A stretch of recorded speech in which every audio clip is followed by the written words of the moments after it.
यानंतर या ठिकाणी आपल्याला वेगवेगळ्या संघटनांचे प्रवक्ते या ठिकाणी आपल्याला संबोधित करतील. ज्यांना ज्यांना बोलायचं त्यांनी नावं द्यावी. आणि सर्वप्रथम मी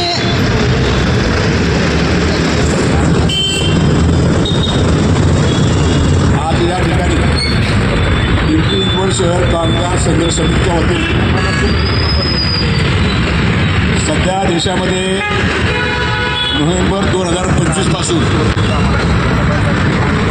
या मोदी सरकारने अगोदरचे अस्तित्वात असलेले 29 कामगार कायदे, ज्या कामगार कायद्यांमुळे इथल्या कामगारांच्या नोकरीचं संरक्षण होतं, कामगारांना अनेक प्रकारच्या कायदेशीर त्याच्यामध्ये अधिकार त्या कायद्यांमधनं दिले होते. आणि जे 29 कायदे कामगार कायदे बनवण्यासाठी या देशातल्या कामगार संघटनांनी कामगारांनी अनेक वर्ष संघर्ष केला, कामगारांनी आपलं बलिदान दिलं आणि हे कामगार कायदे लागू करून घेण्याचा प्रयत्न किंवा लागू करून घेण्याचा अधिकार या ठिकाणी कामगारांनी मिळवला होता. हे कामगार कायदे संपूर्ण तरी कामगारांच्या बाजूने नसतील तरी भांडवलदारांच्या विरोधामध्ये लढण्याचं जे साधन होतं ते साधन आपल्या कामगारांच्या हातामध्ये होतं. भांडवलदारांची अडवणूक करण्याचं सामर्थ्य या कायद्यामध्ये होतं. आणि आपण पाहतो गेल्या 12 वर्षापासून जेव्हापासून मोदी सरकार या देशामध्ये आलेलं आहे, भांडवलदारांच्या नफ्यासाठी किंवा भांडवलदारांच्या फायद्यासाठी जे जे धोरण आखलं ते आखण्याचं काम किंवा तशा धोरणांची अंमलबजावणी करण्याचं काम किंवा तसे कायदे करण्याचं काम मोदी सरकार इथे सातत्याने करतं. आणि त्याचाच एक महत्त्वाचा भाग म्हणून भांडवलदारांना अडचणीचे ठरणारे जे कामगार कायदे होते ते कामगार कायदे रद्द करून भांडवलदारांच्या बाजूनं हे कायदे व्हावेत यासाठी 29 कामगार कायदे गुंडाळून त्याचं 4 कामगार कायदा संहितांमध्ये त्याचं परिवर्तन केलं आणि त्या कामगार संहिता नोव्हेंबर 2025 पासून लागू झाल्या. यामुळे काय होणार आहे, 8 तास काम करणाऱ्या कामगारांचं जे म्हणजे कामगारांनी 8 तास काम करावं हा कायदा आपल्याकडे होता.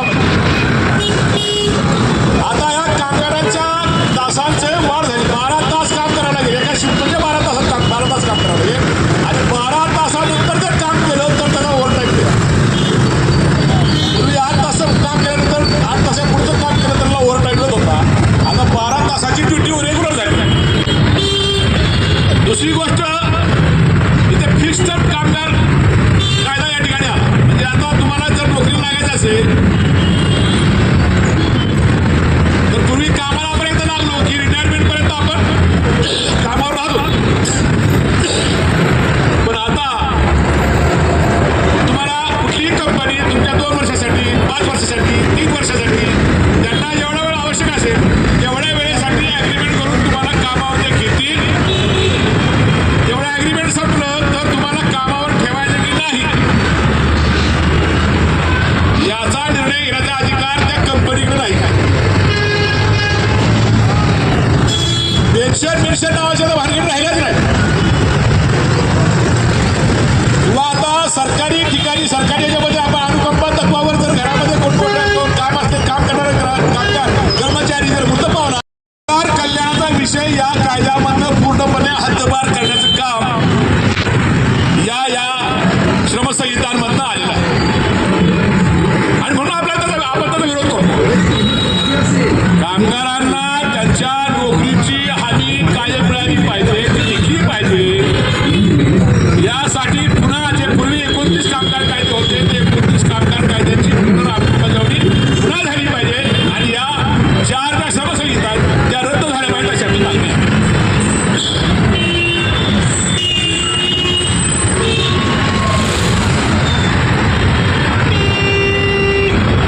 आता आणखी काम द्यावे आणखी एका आचारसंहिता आहे. आठवड्यामध्ये 48 तास काम करा आणि 3 दिवस सुट्टी घ्या. तुम्ही जर दिवसभरात 16 तास 16 तास काम केलं 48 तास काम झाले की उद्या आठवड्यात तुम्हाला सुट्टी घेता येईल. 3 दिवस 4 दिवस. हे कामगाराला माणूस न मानता त्याला मशीन मानण्याचं काम, यंत्र मानण्याचं काम या सगळ्या संहिता करू पाहतायत. माणसाचा स्वभाव आहे. थोडंसं सुख जर मिळालं असेल तर आज आपण थोडंसं दुःख सहन करू, असा माणसाचा स्वभाव आहे.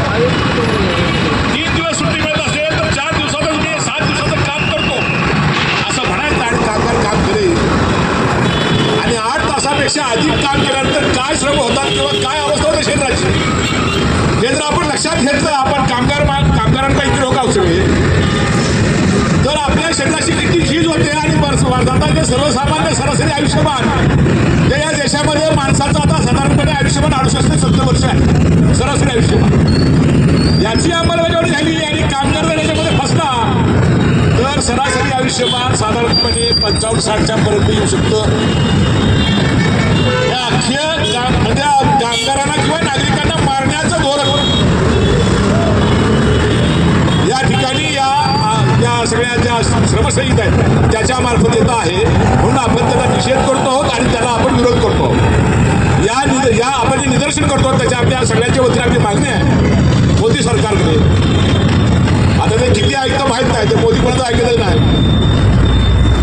ऐकायची वेळ आली तर पळून जाते ते. आता राहुल गांधी लोकसभेमध्ये काहीतरी बोलताय तर हे केलं मलेशियाला निवडून. प्रत्येक अधिवेशनामध्ये ज्या ज्या विरोधी पक्ष नेता काही मूलभूत प्रश्न उपस्थित करतो त्यावेळेला ज्या देशाचा पंतप्रधान देश सोडून प्रदेशामध्ये जातो आणि मग आपण ही जी मागणी करतो ती मागणी तो ऐकेल असं नव्हे, परंतु जर लोकांनी एकत्र आले सगळ्या देशभर, आज देशभर संप आहे, देशभरातले लोक एकत्र आले तर कदाचित त्यांच्यावर परिणाम होईल आणि म्हणून आपण एकत्र राहिलं पाहिजे. दुसरा या निमित्तानं आपल्याला एक विषय चर्चेला इथे घेतला पाहिजे आणि आपण तो घेतो आहोत की अमेरिकेमध्ये आणि भारतामध्ये शेतीविषयक कायदा झाला. आता नवीन एक ॲग्रीमेंट झालं होतोय, म्हणजे ते ॲग्रीमेंट आता अजून ते जरी प्रोसेसमध्ये असलं तर ॲग्रीमेंट गव्हर्नमेंटमध्ये झालं कसं आहे माहिती झाली. काय त्याच्यामध्ये ॲग्रीमेंटमध्ये आहे तर आपल्या देशातल्या शेती मालावर जर ते अमेरिकेमध्ये निर्यात केले तर तिथे त्यांना 0% ड्युटी असेल. आपल्याकडे आल्या त्यांच्याकडे शेतीमालाला आपल्याकडे आलं 0% आयात कर असेल आणि निर्यात केला आपण तर शेतीत आपण तर आपला माल निर्यात केला तर त्याच्यावर 18% आपल्याला टॅक्स भरावा लागेल. मग कापूस असेल, सोयाबीन असेल किंवा आणखी ते खाद्यतेला निर्माण करणारी जी पिकं आहेत ती असतील, प्रोसेस झाल्यानंतर ते प्रोडक्शन निघेल. आता आपल्याकडे तेलाच्या किमती जरा वाढणार असतील तर तिकडे सोयाबीनचं तेल इकडे आयात केलं जाईल, इथल्या शेतकऱ्याचं नुकसान होईल. सोयाबीनचे रेट पडतील, आता पडलेच असते ॲग्रीमेंट होत आहे म्हटल्यानंतर त्या सोयाबीनचे दर पडले. कापूस आहे आपल्याकडे कापसाचं पीक, सोयाबीनचं पीक हे कुठे घेतलं जातं जास्तीत जास्त विदर्भामध्ये आणि मराठवाड्यामध्ये आणि उत्तर महाराष्ट्रामध्ये घेतलं. या 3 प्रदेशांमध्ये जर ह्या कराराची अंमलबजावणी सुरू झाली तर शेतकऱ्यांच्या आत्महत्या दररोज सरासरी 3-4 होत आहेत. इथून पुढे 10-12 होण्याची शक्यता आहे. थोडक्यात हे ॲग्रीमेंट नाही तर मोदी आणि ट्रम्पने शेतकऱ्यांच्या मृत्यू लेख या ठिकाणी कबूल केला आहे, मान्य केलेला आहे. इथल्या शेतकऱ्यांना देशधोरी लावण्याचं किंवा मातीमध्ये गाडण्याचं काम या करारामुळे होणार आहे. तर या कराराला सुद्धा आम्ही विरोध करतो आहोत आणि अशा पद्धतीनं त्यांचा माल आला तर 0% ड्युटी आणि आमचा माल गेला तर तिकडे 18% ड्युटी असणार. म्हणजे आमच्या मालाला तिकडे काय मार्केट मिळणार नाही, त्यांचा माल इथे या देशामध्ये त्यांनी काय सांगितलं की 140 कोटीचा आम्हाला बाजारपेठ मिळणार आहे. त्यांच्या संधी चीन आमच्याकडे विरोधी हरकत नाही, पण चीनपेक्षा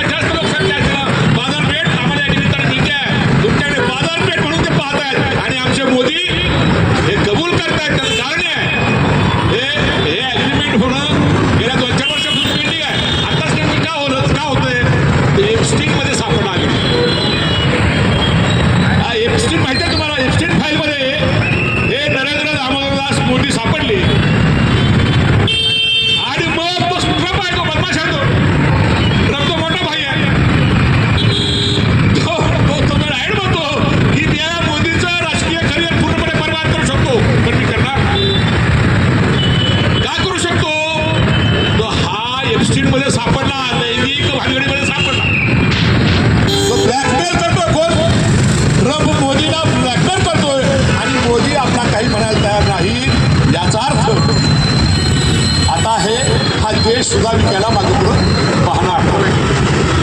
आणि असे प्रधानमंत्री, असं सरकार, असं धोरण आखणारं सरकार आपण किती दिवस सहन करणार, याचाही विचार या देशातल्या सर्वसामान्य लोकांनी केला पाहिजे.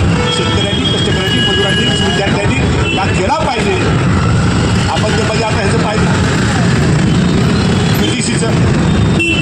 UGC कायद्याच्या विरोधामध्ये या देशभरातल्या विद्यार्थ्यांनी एवढं मोठं आंदोलन करायला पाहिजे होतं, पण ते दिल्लीमध्ये झालं.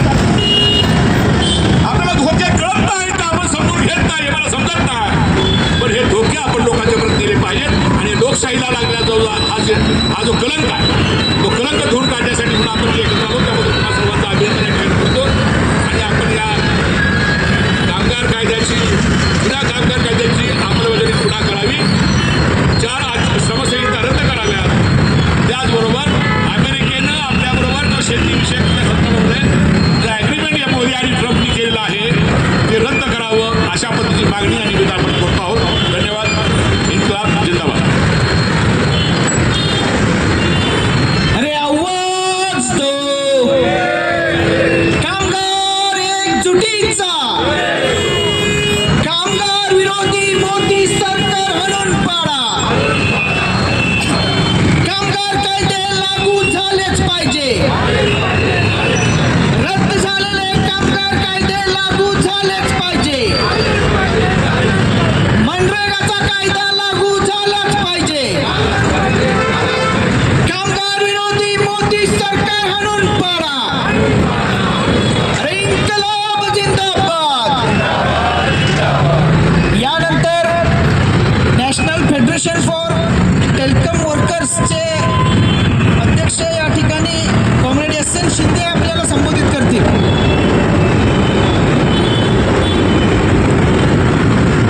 सगळ्यांनी थोड्या पहिल्या घोषणा देऊ.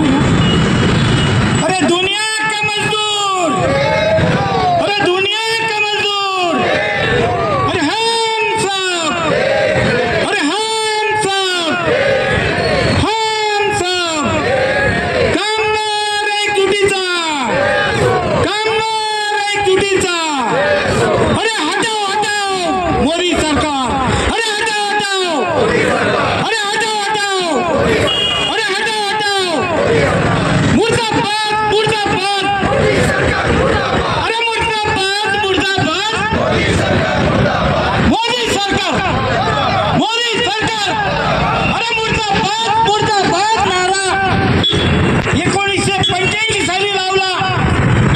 आणि तेव्हापासून पोस्ट अँड टेलिकॉम मध्ये असलेली national federation of telecom employees 24/11/1954 साली मार्क्सवादाच्या विचाराने प्रेरित होऊन या देशामध्ये समता, स्वातंत्र्य, न्याय आणि बंधुता जी भारताची लोकशाही आहे, डॉक्टर बाबासाहेबांनी दिलेल्या तत्वांवर ही लढाई या देशामध्ये चालू आहे. आज आपल्या मुलाबाळांपर्यंत हे लोन पोहोचलं. उद्याच्या आपल्या पिढ्या या मुठभर अदानी आणि अंबानीने वाटोळं करून टाकलं. हा अर्धा देश बनण्यापेक्षा 90% देशाची संपत्ती मिळते. ते नारायण मेघाजी लोखंडेंमुळे मिळते. अनेक लोक शहीद झाले या आंदोलनांमध्ये. आणि मोदी सरकारने जे कायदे आपण मिळवले होते ते सगळे धुळीत मिळून टाकले. आणि हे कारस्थान कधी केलं? आपण सगळेजण कुटुंबाच्या कुटुंब 2019-20च्या काळामध्ये, 22च्या काळामध्ये कोरोनाशी झुंजत होतो. इन्कलाब जिंदाबाद. कामगार विरोधी मोदी सरकार हणून पाडा. कामगार विरोधी मोदी सरकार हणून पाडा.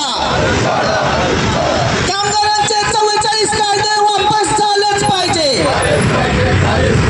कामगारांचे 44 कायदे वापस झालेच पाहिजे. मनरेगा कायदा लागू झालाच पाहिजे. कामगार विरोधी मोदी सरकार मुर्दाबाद. अरे इन्कलाब जिंदाबाद. इन्कलाब जिंदाबाद. यानंतर या ठिकाणी आपल्याला वेगवेगळ्या संघटनांचे प्रवक्ते या ठिकाणी आपल्याला संबोधित करतील. ज्यांना ज्यांना ज्यांना बोलायचं आहे त्यांनी नावं द्यावे. आणि सर्वप्रथम मी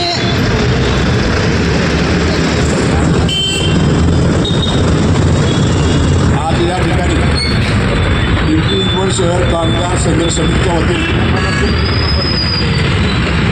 सध्या देशामध्ये नोव्हेंबर 2025 पासून या मोदी सरकारने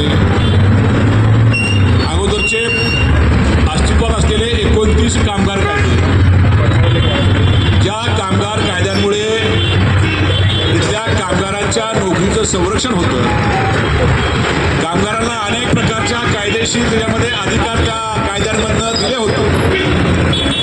आणि जे 29 कायदे कामगार कायदे बनवण्यासाठी या देशातल्या कामगार संघटनांनी कामगारांनी अनेक वर्ष संघर्ष केला, कामगारांनी आपलं बलिदान दिलं आणि हे कामगार कायदे लागू करून घेण्याचा प्रयत्न किंवा लागू करून घेण्याचा अधिकार या ठिकाणी कामगारांनी मिळवला होता. हे कामगार कायदे संपूर्ण जरी कामगारांच्या बाजूने नसतील तरी भांडवलदारांच्या विरोधामध्ये लढण्याचं जे साधन होतं ते साधन आपल्या कामगारांच्या हातामध्ये होतं. भांडवलदारांची अडवणूक करण्याचं सामर्थ्य या कायद्यामध्ये होतं. आणि आपण पाहतो गेल्या 12 वर्षापासून जेव्हापासून मोदी सरकार या देशामध्ये आलेलं आहे, भांडवलदारांच्या नफ्यासाठी किंवा भांडवलदारांच्या फायद्यासाठी जे जे धोरण आखलं ते आखण्याचं काम किंवा तशा धोरणांची अंमलबजावणी करण्याचं काम किंवा तसे कायदे करण्याचं काम मोदी सरकार इथे सातत्याने करत आहे. आणि त्याचाच एक महत्त्वाचा भाग म्हणून भांडवलदारांना अडचणीचे ठरणारे जे कामगार कायदे होते ते कामगार कायदे रद्द करून भांडवलदारांच्या बाजूनं हे कायदे व्हावेत यासाठी 29 कामगार कायदे गुंडाळून त्याचं 4 कामगार कायदा संहितांमध्ये त्याचं परिवर्तन केलं आणि त्या कामगार संहिता नोव्हेंबर 2025 पासून लागू झाल्या. यामुळे काय होणार आहे, 8 तास काम करणाऱ्या कामगाराचं जे म्हणजे कामगारांनी 8 तास काम करावं हा कायदा आपल्याकडे होता. आता या कामगारांच्या तासांचे वाढ झाली, 12 तास काम करायला लागेल. एका शिफ्ट म्हणजे 12 तास काम करावं लागेल आणि 12 तासानंतर जर काम केलं तर त्याला ओव्हरटाईम दिला. पूर्वी 8 तास काम केल्यानंतर 8 तासापुढचं काम केलं तर त्याला ओव्हरटाईमच होता. आता 12 तासाची ड्युटी रेग्युलर झाली. दुसरी गोष्ट इथे फिक्स टर्म कामगार कायदा या ठिकाणी आला. म्हणजे आता तुम्हाला जर नोकरीला लागायचं असेल तर पूर्वी कामाला आपण एकदा लागलो की रिटायरमेंट पर्यंत आपण कामावर राहतो. पण आता तुम्हाला कुठलीही कंपनी तुमच्या 2 वर्षासाठी 5 वर्षासाठी 3 वर्षासाठी त्यांना जेवढा वेळ आवश्यक असेल तेवढ्या वेळेसाठी ॲग्रीमेंट करून तुम्हाला कामावर ते घेतील. तेवढं ॲग्रीमेंट संपलं तर तुम्हाला कामावर ठेवायचं की नाही याचा निर्णय घेण्याचा अधिकार त्या कंपनीकडे नाही. पेन्शन नावाच्या तर भानगड राहिल्याच नाही. किंवा आता सरकारी ठिकाणी सरकारी